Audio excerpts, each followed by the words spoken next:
In a society that prizes nonstop communication, endless sharing, and performative openness, we've lost sight of one of the most underrated tools in human interaction: strategic silence.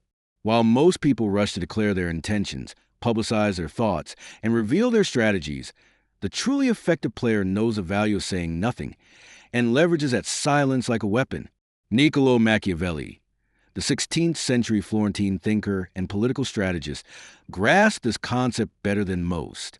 Though widely known for his direct counsel in The Prince, his sharpest insights often revolved around what should be left unsaid. "The vulgar crowd always is taken by appearances," he wrote, recognizing that while speech crafts illusion, silence preserves truth. In our current age of oversharing, those who understand how to wield strategic silence don't just safeguard their position. They accomplish what the talkers cannot. They win while others are still discussing how to. Machiavelli lived during a time of political turmoil, where a misplaced word could lead to exile or worse. Even today, when words rarely carry deadly consequences, saying too much still opens doors to vulnerabilities that silence instinctively guards against. Men in general judge more by the eyes than by the hands, Machiavelli observed. In other words, everyone can see, but few truly feel. The person who constantly speaks grants others endless chances to observe and judge, yet reveals little of their deeper intentions. Every word you speak has a cost. Silence doesn't.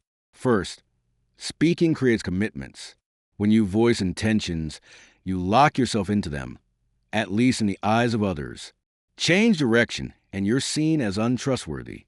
Stay silent, and you maintain the flexibility to pivot, without needing to justify it. Second, speech exposes how your mind works.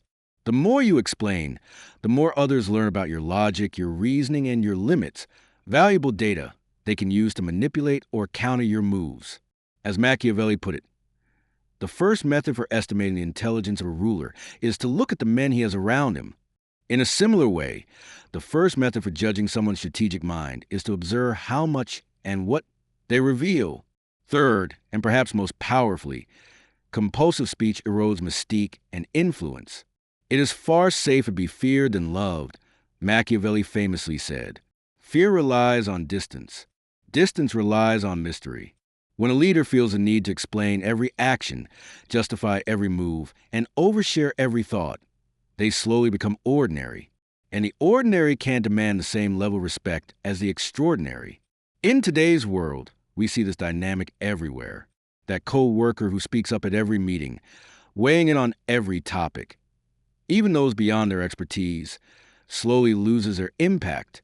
That friend who documents every detail of their life online becomes more predictable than compelling.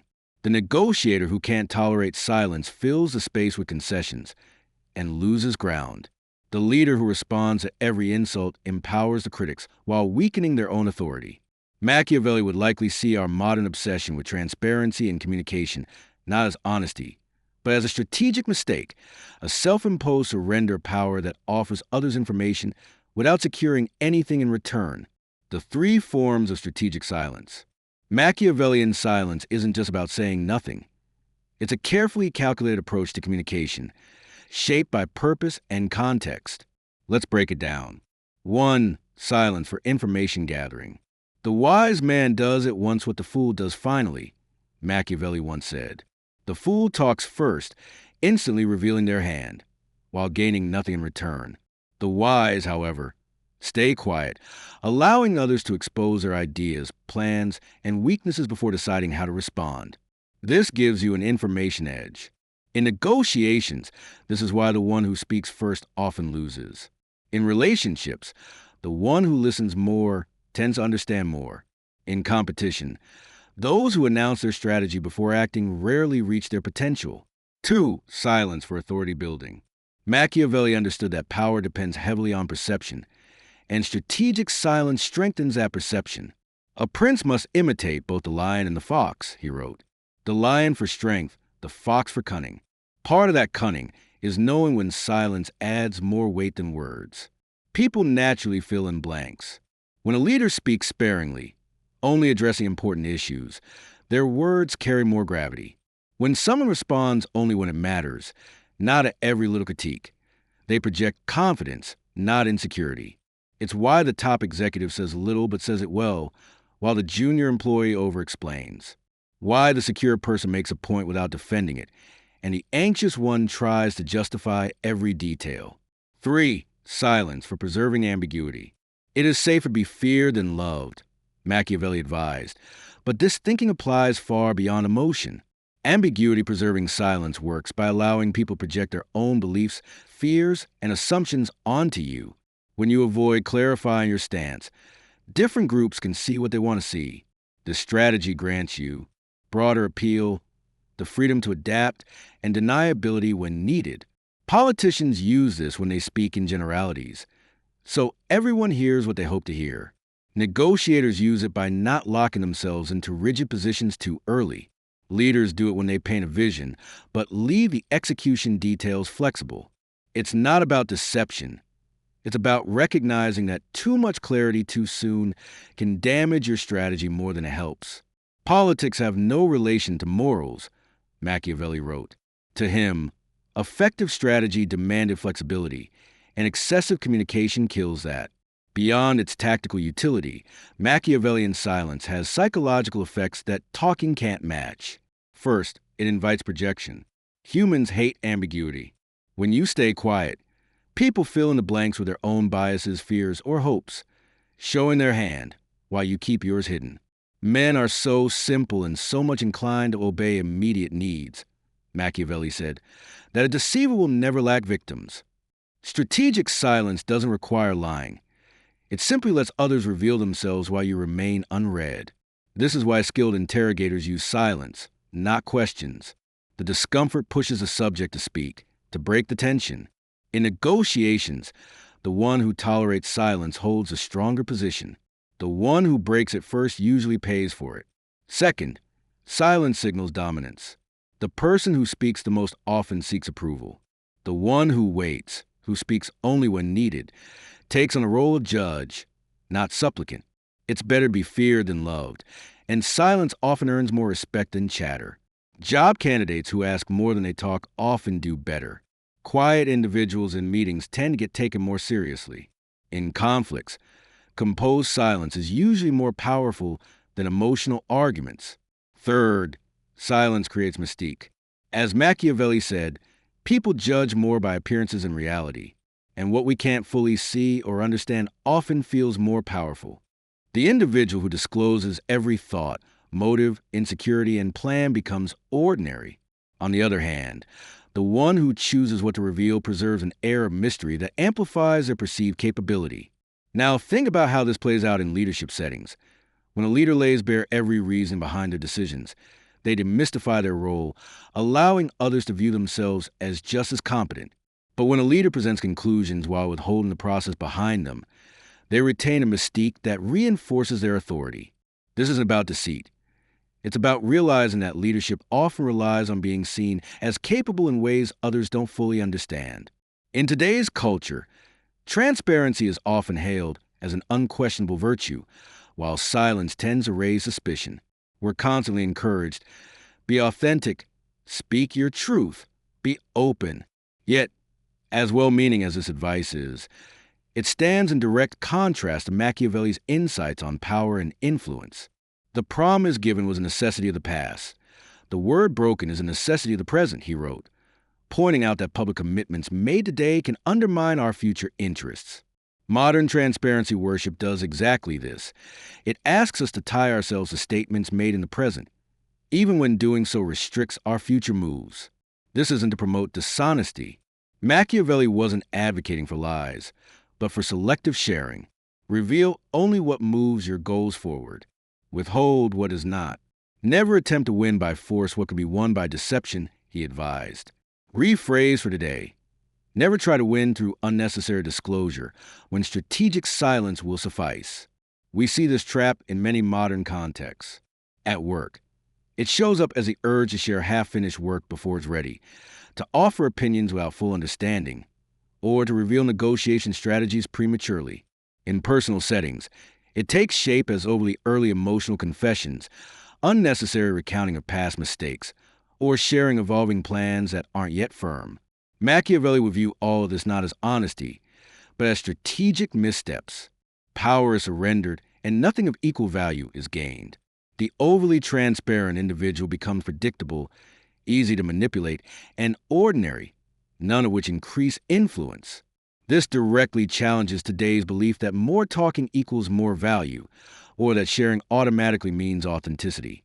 The Machiavellian communicator doesn't speak to express, they speak to achieve. They withhold not from fear, but from strategic discipline. They remain silent not out of insecurity, but to keep options alive. So, how do we apply Machiavelli's approach today? It's not about silence for silence's sake. It's about building the discipline to speak only when doing so is more powerful than silence. 1. Master information asymmetry.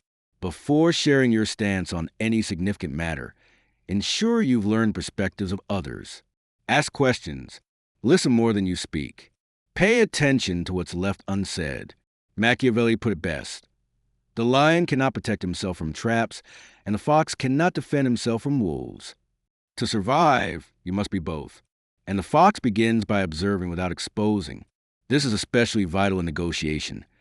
Understanding your opponent's true concerns and boundaries often outweighs the importance of stating your own. It also applies to office politics. Knowing your coworkers' hidden motivations lets you avoid unnecessary clashes and steer conversations more effectively. 2. Embrace strategic ambiguity. Avoid premature clarity that narrows your future flexibility. This isn't about being vague on purpose. It's about being deliberate with your specifics. As Machiavelli warned, a prince should be slow to act and slow to believe. That slowness protects freedom of action. In leadership, this could mean sharing broad goals while leaving room for tactical adjustments. In personal life, it might mean voicing long-term intentions while leaving the path open. In competitive arenas, it often means keeping your game plan to yourself while letting others tip their hands. 3. Learn to sit in silence. Most people find silence in conversation deeply uncomfortable, and they rush to fill it. Often, they reveal too much or make concessions they didn't need to. By getting comfortable in those quiet moments, you gain a significant edge. In negotiations, that means stating your position, then letting the silence do its work, instead of scrambling to justify. In conflict, it means fully hearing criticism before replying, not interrupting with defense. As a leader, it means delivering a decision confidently, without needing to justify every move. Machiavelli's strategy wasn't about silence always. It was about making speech a deliberate, powerful tool. The master of this technique doesn't stay completely quiet. They simply create contrast between what is spoken and what is intentionally left unsaid. The vulgar crowd is always taken by appearances, he observed, and most of the world is the crowd. In a society where everyone spills everything, those who choose what to reveal and when stand apart, their words weigh more because they're rare. Their moves intrigue because they're calculated. Their influence expands not through noise but through precision. But this takes discipline, the kind that's increasingly rare in a world rewarding constant commentary. It requires patience to listen first, the strength to hold back when sharing might feel gratifying, the wisdom to see where silence serves better than speech. These skills aren't natural in an age addicted to expression, but that's exactly why they give such a powerful edge. Here's the final twist in Machiavelli's approach. His best students go unnoticed. We notice the loud, the expressive, the oversharers, but it's the silent strategists who move things behind the scenes. They don't just talk about winning, they quietly achieve it. And maybe that's why Machiavelli himself is so misunderstood. While his name became shorthand for ruthless scheming, his deeper insights reflect an extraordinary grasp of human psychology and the mechanics of power. He knew influence doesn't always need force, or even lies. Sometimes, it just needs you to stay quiet. Let others reveal themselves. Observe more than you express. Speak only when it serves you better than silence. In this world of endless noise and attention-seeking, the Machiavellian path isn't just different. It's effective. Say less, win more,